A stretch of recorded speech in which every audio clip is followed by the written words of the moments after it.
എല്ലാ കൂട്ടുകാർക്ക് ശുഭദിനം നേർന്നുകൊണ്ട് നമുക്ക് ബാലിന്റെയും ഗോമതിയുടെ ഇന്നത്തെ നല്ലൊരു വിശേഷം കേട്ടാലോ. അതിനു മുമ്പായിട്ട് ആദ്യമായി കാണുന്നവരുണ്ടെങ്കിൽ ചാനൽ ഇഷ്ടപ്പെട്ട ഒന്ന് സബ്സ്ക്രൈബ് ചെയ്യാൻ മറക്കരുത്. വീഡിയോ ഇഷ്ടപ്പെടുവാണെങ്കിൽ ലൈക്ക് തരാൻ മറക്കരുത് കേട്ടോ. അപ്പൊ നമുക്ക് നേരെ നമ്മുടെ വിശേഷത്തിലേക്ക് പോയാലോ.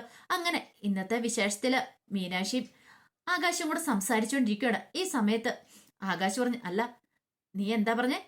നീ പറയുന്നല്ല ഞാൻ അനുസരിക്കണമെന്നോ? അതെ, ചില കാര്യങ്ങളൊക്കെ അനുസരിച്ചാൽ മതിയാവുള്ളൂ പറയണം. ഇത് കേട്ട് കഴിഞ്ഞപ്പോഴത്തേനും ആകാശ് പറഞ്ഞു, അല്ല ഞാൻ പറഞ്ഞിട്ടുള്ള എന്ത് കാര്യം നീ അനുസരിച്ചിരിക്കുന്നു ചോദിക്കോ. ഓഹോ, അപ്പൊ ആകാശ് പറഞ്ഞിരിക്കുന്ന ഒരു കാര്യം ഞാൻ അനുസരിച്ചിട്ടില്ല എന്ന് ചോദിക്കുകയാണ്. ഇത് കേട്ടപ്പോ ആകാശ് പറഞ്ഞു, അങ്ങനെ പറഞ്ഞിട്ടുണ്ടെങ്കിൽ അതെ, ഇനി കൂടുതൽ കിടന്ന് വീണെടുത്ത് കിടന്ന് ഉരുളാനൊന്നും നോക്കണ്ട. പിന്നെ ഞാൻ പറഞ്ഞല്ലോ, എനിക്ക് ഒന്ന് രണ്ട് കണ്ടീഷൻ ഉണ്ട്, അത് അംഗീകരിച്ചാൽ മതിയാവുള്ളൂ എന്ന് പറയാം. എന്ത് കണ്ടീഷൻ? കണ്ടീഷൻ നമ്പർ 1 എന്ന് പറയാണ്. എന്നിട്ട് പറഞ്ഞു, അതെ, ഈ യാത്രയിലെ കാര്യങ്ങളൊക്കെ തീരുമാനിക്കുന്നത് ഞാനായിരിക്കും എന്ന് പറയണം. നമ്മളെ രണ്ടുപേരുള്ള യാത്രയല്ലേ, അപ്പൊ നമ്മുടെ രണ്ടുപേരുടെയും കാര്യങ്ങളൊക്കെ തീരുമാനിക്കുന്നത് ഞാനായിരിക്കും എന്ന് പറയാം. ആഹാ, അത് കൊള്ളാലോ, ഇപ്പം മനസ്സിലായെന്ന് പറയാണ് കാര്യങ്ങളൊക്കെ. ഇനി രണ്ടാമത്തെ കണ്ടീഷൻ എന്താ?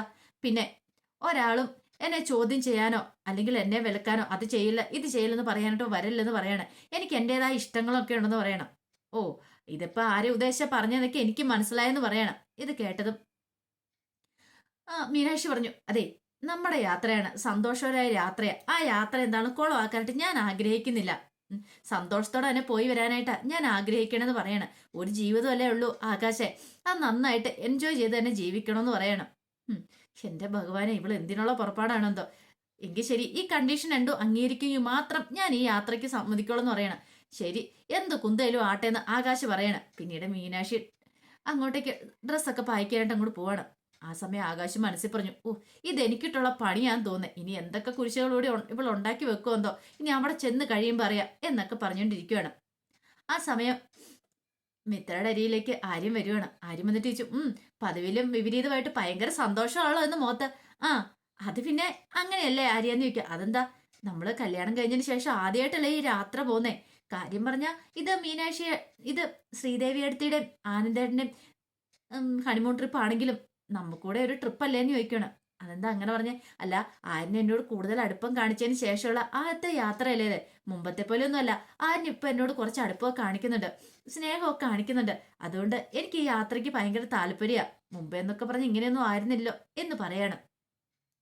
ഇത് കേട്ടതും ആര്യം പറഞ്ഞു, അത് ശരിയാ, പക്ഷെ ഒരു കാര്യമുണ്ട്, നമ്മൾ അവർക്കൊരു ശല്യമായിട്ട് പോവരുത്. ഇത് അവരുടെ യാത്രയാണെന്ന് ചിന്ത വേണമെന്ന് പറയാം. മിത്ര പറഞ്ഞു, ഒരിക്കലും ഇല്ല ആര്യ, അങ്ങനെ നമ്മൾ ഒരിക്കലും അവരുടെ ഇതിനകത്തൊന്നും തലയിടാനായിട്ട് പോകുന്നില്ല. നമ്മൾ നമ്മുടേതായ രീതിയിൽ നമ്മൾ എൻജോയ് ചെയ്യും, അത്രയ്ക്കേ ഉള്ളെന്ന് പറയണം. ആനന്ദേന്റെയും ശ്രീദേവിയുടെയും ജീവിതത്തിൽ നമ്മൾ തലയിടാൻ പോകുന്നില്ല. അവരുടെ യാത്രയ്ക്ക് നമ്മളൊരു തടസ്സമായിട്ട് ചെല്ലാനും പോകുന്നില്ലെന്ന് പറയണം. ശരി, അന്നെങ്കിൽ പെട്ടെന്ന് തന്നെ എല്ലാം പായ്ക്ക് ചെയ്തെടുത്ത് വെക്കാനൊക്കെ പറയണം. അങ്ങനെ മിത്ര പായ്ക്ക് ചെയ്യാനായിട്ട് തുടങ്ങി. ആ സമയം ആനന്ദിന്റെ ഷർട്ടിന് ബട്ടണൊക്കെ ഇട്ട് കൊടുത്തോണ്ടിരിക്കുകയാണ് ശ്രീദേവി. പിന്നീട് പറഞ്ഞു, ആനന്ദേട്ട എന്നോടൊപ്പം ഉണ്ടാകത്തില്ലെന്ന് ചോദിക്കുകയാണ്. അവിടെ ചെന്നാലും എന്നെ കൈവിട്ട് കളയല്ലേ, എന്നോടൊപ്പം ചേർന്ന് നിൽക്കണം എന്നൊക്കെ പറയണം. ഇത് കേട്ടപ്പോൾ ആനന്ദ് പറഞ്ഞു, ഞാൻ എങ്ങോട്ട് പോകാനാ, നിന്നോടൊപ്പം നിന്നെ ചേർത്ത് നിർത്തി ഞാൻ എപ്പോഴും കൂടെ ഉണ്ടായിരിക്കും എന്ന് പറയാം. ഇത് മതി, പക്ഷെ എന്നാലും എനിക്കൊരു വിഷമം ഉണ്ടെന്ന് പറയാം. എന്താ കാര്യം? അല്ല, നമ്മൾ തന്നെയായിരുന്നെങ്കിൽ രസമായിരുന്നു. ഇപ്പൊ എല്ലാരും കൂടെ ഉണ്ടല്ലോ, നമ്മൾ തന്നെയായിരുന്നെങ്കിൽ കുറച്ചുകൂടെ നല്ലതായിരുന്നല്ലേന്ന് ചോദിക്കാം. ഇത് കേട്ടപ്പോ ആനന്ദ് പറഞ്ഞു, അതെന്ത് വർത്താനം അങ്ങനെ പറയാനേ, എനിക്ക് തനിച്ചൊരു യാത്രയില്ല. കാരണം എല്ലാവരോടും ഒപ്പം ഉള്ളപ്പോ അതിൻ്റെതായ ഒരു സന്തോഷം വേറെ തന്നെയാന്ന് പറയാം. കാരണം എൻ്റെ അനിയന്മാരെ കൈയൊഴിയാനായിട്ട് എനിക്ക് പറ്റുന്ന കാര്യമാണ് ദേവി, അതുകൊണ്ടാന്ന് പറയാം. അല്ല, ഞാൻ പറഞ്ഞെന്നുള്ളൂ, ആനന്ദേണ്ണ ബുദ്ധിമുട്ടാണെങ്കിൽ വേണ്ട. ഇനിയിപ്പോ അതിനെക്കുറിച്ചൊന്നും പറഞ്ഞിട്ട് കാര്യമില്ലോ, ഉള്ള യാത്ര സന്തോഷകരമായിട്ട് പോയിട്ട് വരാം. ആനന്ദേട്ടൻ തെറ്റിദ്ധരിക്കൊന്നും വേണ്ടാന്ന് പറയണം. ഈ സമയം ആനന്ദ് ശ്രീദേവിയെ ചേർത്ത് പിടിക്കുകയാണ്. അങ്ങനെയൊന്നുമില്ല. ചേർത്ത് പിടിച്ചു കഴിയുമ്പത്തിന് ശ്രീദേവി പറഞ്ഞു, എന്നെ കൈവിട്ട് കളയല്ലേ, എന്നെ ഇങ്ങനെ നെഞ്ചോട് ചേർത്ത് പിടിക്കണം എന്നൊക്കെ പറയണം. അപ്പോഴേക്കാണ് മീനാക്ഷി അങ്ങോട്ടേക്ക് വരുന്നത്. മീനാക്ഷി പെട്ടെന്ന് കഥവും തുറന്നങ്ങോട്ട് വരുവാണ്. അവര് കെട്ടിപ്പിടിച്ച് നിൽക്കുന്ന കാഴ്ച കണ്ടപ്പത്തിന് മീനാക്ഷി ഒന്ന് ചമ്മി. പെട്ടെന്ന് മീനാക്ഷിക്ക് അകത്തേക്ക് കയറണോ പുറത്തേക്ക് പോകണോ എന്നറിയത്തില്ലാത്ത അവസ്ഥയിൽ നിൽക്കുകയാണ്. ഈ സമയം ശ്രീദേവി ആനന്ദും കൂടെ പെട്ടെന്നും കൂടെ അകന്ന് മാറുകയാണ്. ആനന്ദി, എന്താ മീനാക്ഷി, എന്താ കാര്യം നിൽക്കുക? ഒന്നുമില്ല, അത് പിന്നെ ഞാൻ പിന്നെ ചോദിച്ചോളാന്ന് പറയണം. എന്താ കാര്യം? കാര്യം എന്താന്ന് വെച്ചാൽ പറ. അത് പിന്നെ സ്പെയർ ബാഗ് എന്തെങ്കിലും ഉണ്ടാവുമായിരിക്കുമോ നിൽക്കണം. ബാഗില്ലല്ലോ എന്ന് പറയണ. എന്നാ ശരി എന്നും പറഞ്ഞിട്ട് പെട്ടെന്ന് അങ്ങോട്ട് പോവാണ്. ഓടിപ്പോയി ശ്രീദേവി കഥ അടച്ചു. എന്നിട്ട് പറഞ്ഞു, മാനേഴ്സ് ഉണ്ടോ മീനാക്ഷിക്ക് ചോദിക്കുക. അതെന്താ? അല്ല, ഓടിച്ചാടി ഇങ്ങോട്ട് വന്നിരിക്കുന്നു, കഥവും തള്ളി തുറന്ന്. ഭാര്യ ഭർത്താക്കന്മാര് താമസിക്കുന്ന മുറി എന്നൊരു ചിന്ത പോലും ഇല്ലെന്ന് പറയണ. ഇത് കേട്ടപ്പം ആനന്ദ് പറഞ്ഞു, അതെ, അങ്ങനെയൊന്നും വിചാരിക്കില്ല ശ്രീദേവി, അല്ല മീനാക്ഷി അങ്ങനെയൊന്നും ഓർത്തായിരിക്കില്ല വന്നേന്ന് പറയണേ. എന്താണേലും ഇത് ഇത്ര ശരിയായ കാര്യമൊന്നുമല്ല. എല്ലാം മൂടും പോയി, എല്ലാം നശിപ്പിച്ചെന്ന് പറയണേ. ഈ യാത്രയുടെ കംപ്ലീറ്റ് സുഖം കളഞ്ഞെന്ന് പറയണേ. അതിനെന്തിനാ ദേവി നീ ഇത്ര ടെൻഷൻ അടിക്കുന്നത്? പിന്നെ എനിക്ക് എന്തോ ഭയങ്കര ബുദ്ധിമുട്ട് തോന്നി. ഓ, രാവിലെ തന്നെ നശിപ്പിച്ചല്ലോ എന്ന് ഓർത്തിട്ട്. ഓ, ഇനി പോയി, ഇന്നത്തെ ദിവസം ഇനി പോയിട്ട് കാര്യമില്ല എന്നൊക്കെ പറഞ്ഞുകൊണ്ട് ശ്രീദേവി ഭയങ്കര സെന്റി അടിക്കുവാണ്. ആനന്ദ് പറഞ്ഞ് പോട്ടെ എന്നൊക്കെ പറഞ്ഞുകൊണ്ട് അങ്ങോട്ട് സമാധാനിപ്പിക്കുകയാണ്. ഓവറായിട്ട് അങ്ങോട്ട് അഭിനയിക്കുവാണ് ശ്രീദേവി കിടന്നുകൊണ്ട്. ആനന്ദിന് എന്ത് ചെയ്യാൻ പറ്റും? ഒന്നാമത്തെ കാര്യം കല്യാണം കഴിഞ്ഞ് 2 ദിവസമല്ലേ ആയിട്ടുള്ളൂ, സഹിച്ചല്ലേ പറ്റുള്ളൂ.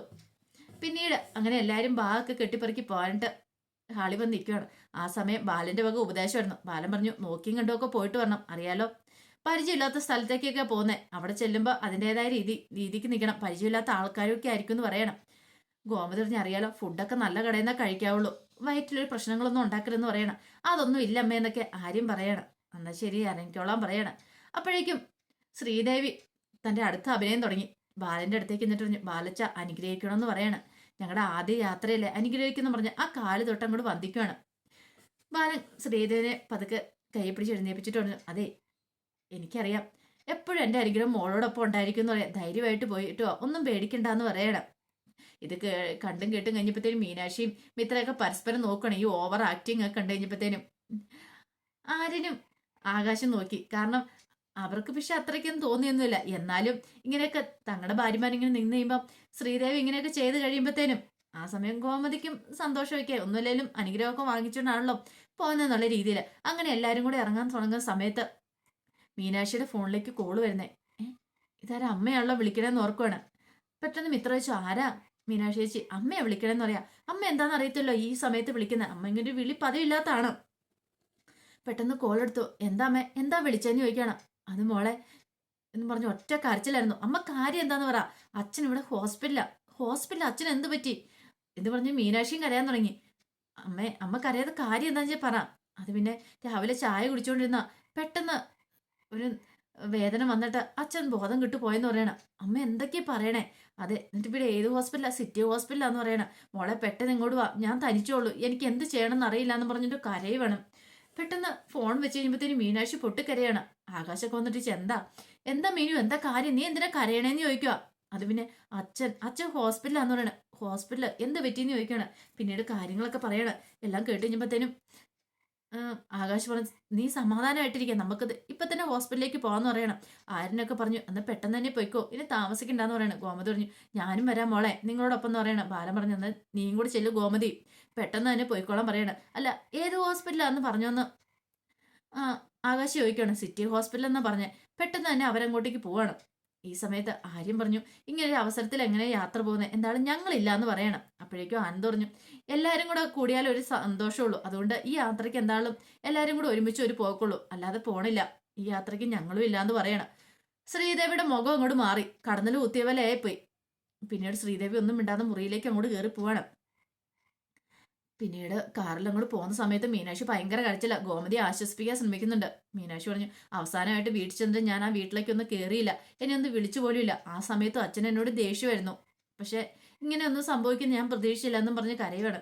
ഗോമതി പറഞ്ഞു, പോട്ടെ മോളെ, ഒന്നും സംഭവിക്കില്ല, നീ ധൈര്യമായിട്ടിരിക്കുക, നീ ഇങ്ങനെ വിഷമിച്ചിന് നിനക്കൂടെ എന്തെങ്കിലും അസുഖമൊക്കെ വരുത്തി വെക്കല്ലെന്ന് പറയണം. ആകാശിനും എന്ത് പറഞ്ഞ് സമാധാനിപ്പിക്കണം നടത്തില്ല. കാരണം കല്യാണം കഴിഞ്ഞതിന് ശേഷം മീനാക്ഷി അങ്ങനെ അധികം ഒന്നും വീട്ടുകാരെ കുറിച്ച് അങ്ങനെ പറഞ്ഞ് തന്നെ ശല്യം ചെയ്തിട്ടില്ല. പക്ഷേങ്കിൽ അവളുടെ ഉള്ളിൻ്റെ ഉള്ളിൽ ആ ഒരു ചിന്തയുണ്ട് എപ്പോഴും, പക്ഷെ അത് പുറത്ത് പ്രകടിപ്പിക്കുന്നില്ല എന്ന് മാത്രമേ ഉള്ളൂ. പിന്നീട് അവരങ്ങോട്ട് പോവാണ്. ഈ സമയത്ത് ശ്രീദേവി മുറി വന്ന് വിഷമിച്ചിരിക്കുമ്പോഴത്തേനും ആനന്ദ് അങ്ങോട്ടേക്ക് വന്നു. ആനന്ദ് വന്നിട്ട് ചോദിച്ചു, എന്താ ദേവി, എന്താ കാര്യം ചോദിക്കാം. ഓ അല്ല, ഇവിടെ ഓരോരുത്തർക്കും ഓരോ തീരുമാനങ്ങളൊക്കെ എടുക്കാലോ അല്ലേന്ന് ചോദിക്കുകയാണ്. എന്ത് തീരുമാനങ്ങൾ? അല്ല എല്ലാവരും കൂടെ ഒരുമിച്ച് യാത്ര ചെയ്യുന്നോണ്ട് അവരവർക്ക് അവരുടെ തീരുമാനം അല്ലേന്ന് ചോദിക്കുക. എന്താ ശ്രീദേവി നീ ഇങ്ങനെയൊക്കെ പറയണ? അല്ല ഈ യാത്രയെ, അല്ല ഞാൻ പറഞ്ഞല്ലോ ശ്രീദേവി, ഇതിപ്പോ അങ്ങനെ മീനാക്ഷിയുടെ അച്ഛൻ അങ്ങനെ അസുഖം വന്നപ്പോൾ നമുക്ക് പോകാൻ പറ്റുന്ന കാര്യമാണെന്ന് ചോദിക്കാം. എന്നും പറഞ്ഞുകൊണ്ട് മീനാക്ഷിയുടെ അച്ഛനല്ലേ, മീനാക്ഷിയുടെ അച്ഛൻ ഈ കുടുംബമായിട്ട് യാതൊരു അടുപ്പമുണ്ടോന്ന് ചോദിക്കണം. അതങ്ങനെയല്ലോ ശ്രീദേവി, ഒന്ന് ആലോചിച്ച് നോക്കിയാൽ അടുപ്പില്ലെന്ന് പറഞ്ഞുകൊണ്ട് ജന്മം നൽകിയ ആളല്ലേ. അതെ, ആ അച്ഛൻ്റെ അസുഖം എന്ന് പറഞ്ഞിട്ടുണ്ടെങ്കിൽ ആർക്കെങ്കിലും സഹിക്കാൻ പറ്റുന്ന കാര്യമാണോ? ഇത് കേട്ടതും ശ്രീദേവി പറഞ്ഞു, അതൊക്കെ ശരി തന്നെയാ. അല്ല, അവര് പോയിട്ട് വരട്ടെ, അതിന് നമുക്ക് യാത്ര മുടക്കേണ്ട കാര്യം ഉണ്ടായിരുന്നോ? നമുക്ക് രണ്ടുപേർക്കും തന്നെ പോയാൽ പോരായിരുന്നോ? അവരിവിടെ ഇരുന്ന് നമുക്ക് എന്തായിരുന്നു കുഴപ്പമെന്ന് ചോദിക്കുക. ആനന്ദിന്റെ മുഖം മാറി. ആനന്ദ് പറഞ്ഞു, അതെങ്ങനെ ശരിയാവും? എല്ലാരും കൂടെ ഒരുമിച്ചൊരു യാത്ര പ്ലാൻ ചെയ്തിട്ട് ഒരാൾക്കൊരു വയ്യായിക വന്നു കഴിയുമ്പോഴത്തേനും നമ്മളെല്ലാരും കൂടെ സന്തോഷിച്ച് പോവാണോ ചെയ്യണ്ടേ? അതങ്ങനെയല്ലല്ലോ. നമ്മൾ മീനാക്ഷിയുടെ മനസ്സും കൂടെ കാണണ്ടേ? പാവം, അത് എത്രമാത്രം വിഷമിച്ചായിരിക്കും ഇപ്പൊ ഓടി പോകുന്നേ. സ്വന്തം അച്ഛൻ്റെ ആപത്ത് വന്നു കഴിയുമ്പോൾ സഹിക്കാൻ പറ്റുമോ? ശ്രീദേവിക്ക് അങ്ങോട്ട് അതങ്ങ് ദഹിക്കുന്നില്ല. ശ്രീദേവി പറഞ്ഞു, ഇതാ എല്ലാവരും കൂടെ കൂട്ടിപ്പോയാലുള്ള കുഴപ്പം. സ്വന്തമാണെങ്കിൽ ഒരു കുഴപ്പമില്ലായിരുന്നു എന്നൊക്കെ പറഞ്ഞുകൊണ്ട് ശ്രീദേവി മുഖം വീർപ്പിക്കുക. ആനന്ദ് വന്നൊന്ന് നേരെയൊക്കെ നോക്കുന്നുണ്ട്. പക്ഷെ ശ്രീദേവി മുഖം വീർപ്പിച്ച് തന്നെയായിരുന്നു. അവസാനം ആനന്ദിനോട് പറഞ്ഞു, ആനന്ദേട്ടൻ പുറത്തേക്ക് പോയിക്കോ, എനിക്ക് കുഴപ്പമൊന്നും ഇല്ല എന്ന് പറയണം എന്നും പറഞ്ഞ് ശ്രീദേവി മുഖം വീർപ്പിച്ചിരുന്നു. ആനന്ദ് മൈൻഡ് ചെയ്യാതെ അങ്ങോട്ടേക്ക് ഇറങ്ങിപ്പോവാ. ആനന്ദിന് നല്ല വിഷമം ഉണ്ടായിരുന്നു. കാരണം ഇങ്ങനെയുള്ള സന്ദർഭങ്ങൾ തന്നോടൊപ്പം തന്നെ ചേർത്ത് നിർത്തുന്ന ഒരു ഭാര്യയാണെങ്കിൽ കുഴപ്പമില്ല. പക്ഷെങ്കിൽ ഇവിടെ അങ്ങനെയല്ല. ആനന്ദിന് ടെൻഷൻ വന്നാലും ആനന്ദൊന്നും മിണ്ടാരൊന്നും പോയില്ല. പിന്നീട് സിറ്റി ഹോസ്പിറ്റലിലേക്ക് ആകാശും മീനാക്ഷിയും ഗോമതിയും കൂടെ ചെല്ലുവാണ്. അങ്ങ് താഴെ റിസപ്ഷൻ ചെന്നിട്ട് രവീന്ദ്രനെ അഡ്മിറ്റ് ചെയ്തിരിക്കുന്നത് എവിടെയാന്ന് ചോദിക്കണം. അപ്പൊ ഐസിയുലാന്ന് പറയണം. അതോടെ കേട്ട് കഴിഞ്ഞപ്പോൾ മീനാക്ഷിക്ക് ടെൻഷൻ കൂടി. അങ്ങനെ അവർ ഓടി മുകളിലേക്ക് വന്നു കഴിഞ്ഞപ്പോൾ തന്നെ ഐസിയുവിന്റെ ഫ്രണ്ടിൽ തനിച്ചിങ്ങനെ നിൽക്കുവാണ് മീനാക്ഷിയുടെ അമ്മ. മീനാക്ഷിയെ കണ്ടതും പൊട്ടിക്കരയാണ്. മീനാക്ഷി ഓടിച്ചെന്ന് അമ്മേനെ കെട്ടിപ്പിടിച്ചു. എന്താ അമ്മേ, എന്താ കാര്യം? അച്ഛൻ എന്താ പറ്റിയെന്ന് ചോദിക്കാം. എനിക്കറിയില്ല മോളെ, ചായ കുടിച്ചോണ്ടിരുന്ന രാവിലെ പെട്ടെന്ന് അങ്ങോട്ട് മറിഞ്ഞു വീണു. അപ്പൊ തന്നെ ഹോസ്പിറ്റലിലേക്ക് എത്തിക്കുകയോ ചെയ്തതെന്ന് പറയാണ്. ഈ സമയം ഗോവിന്ദൻ പറഞ്ഞു, വിഷമിക്കില്ല എന്ന് പറയാൻ രണ്ടുപേരുടെയും കെട്ടിപ്പിടിച്ചുള്ള കരച്ചിൽ വന്നപ്പോൾ ആകാശിന് എന്തും മറുപടി പറയാൻ നിർത്തില്ല. പെട്ടെന്ന് ആർക്കാണേലും വിഷം വരുമല്ലേ. എത്തൊക്കെ അത് ദേഷ്യപ്പെട്ടെന്ന് പറഞ്ഞാലും സ്വന്തം അച്ഛനല്ല, അച്ഛനൊരു ആപത്ത് വരാന്ന് പറഞ്ഞിട്ടുണ്ടെങ്കിൽ സഹിക്കാൻ പറ്റുന്ന കാര്യമല്ലോ. അങ്ങനെ അവർ സംസാരിച്ചുകൊണ്ടിരിക്കുന്ന സമയത്ത് ഡോക്ടർ അങ്ങോട്ടേക്ക് പെട്ടെന്ന് ഇറങ്ങി വരുവാണ്. ഡോക്ടർ വന്നിട്ട് ഇങ്ങനെ ചോദിച്ചു, അവൻ ആരാന്ന് ചോദിച്ചു. രവീന്ദ്രന്റെ ഭാര്യ എന്നും പറഞ്ഞുകൊണ്ട് അമ്മ മീനാക്ഷിയുടെ അമ്മയും കൂടി ചെല്ലുവാണ്. എന്നിട്ട് പേടിക്കാനൊന്നും ഇല്ല കേട്ടോ എന്ന് പറയണം. അല്ല, എന്താ ഡോക്ടറെ, എന്താ എന്തെങ്കിലും പ്രശ്നമുണ്ടോ എന്നൊക്കെ മീനാക്ഷി ചോദിക്കുക. കുറെ ടെസ്റ്റുകളൊക്കെ നടത്താറുണ്ട്, അതൊക്കെ കഴിഞ്ഞതിന് ശേഷം എന്തെങ്കിലും പറയാൻ പറ്റുള്ളൂ എന്ന് പറയണം. അല്ല, കുഴപ്പമില്ല, പിന്നെ എന്തിനാ ടെസ്റ്റൊക്കെ ചെയ്യുന്നതെന്ന് ചോദിക്കുക. അത് പിന്നെ കുറെ കാര്യങ്ങളൊക്കെ ചെയ്യാനുണ്ടെന്ന് അങ്ങനെയാണ് പറയുന്നത്. എന്നാലും പേടിക്കാനൊന്നും ഇല്ല, നിങ്ങൾ ധൈര്യമായിട്ടിരിക്കുക എന്ന് പറയണം. അങ്ങനെ പറഞ്ഞിട്ട് അങ്ങോട്ട് പോവാണ്. ഈ സമയം മീനാക്ഷിയുടെ അമ്മ പറഞ്ഞു, എനിക്ക് കാണണം, എനിക്ക് നിന്റെ അച്ഛനെ ഇപ്പൊ കാണണം മോളെ, എനിക്ക് കാണാതിരിക്കാൻ പറ്റില്ലെന്ന് പറഞ്ഞുകൊണ്ട് അവിടെ നിന്ന് പൊട്ടിക്കരയാണ്. ഇത് കണ്ടു കഴിഞ്ഞപ്പോൾ എന്ത് ചെയ്യണമെന്ന് അറിയത്തില്ലാത്തൊരവസ്ഥയിൽ ബാക്കി എല്ലാവരും നിൽക്കുകയാണ്. അപ്പൊ അതിന്റെ വിശേഷങ്ങളൊക്കെ എന്ന് കണ്ടേ. ഇതിന്റെ ബാക്കി വിശേഷങ്ങളായിട്ട് വൈകുന്നേരത്തെ പ്രൊമോയി വരാട്ടോ. ഒരിക്കൽ കൂടി എല്ലാവർക്കും നല്ലൊരു ദിവസം ആശംസിച്ചുകൊണ്ട് നിർത്തുന്നു. നന്ദി.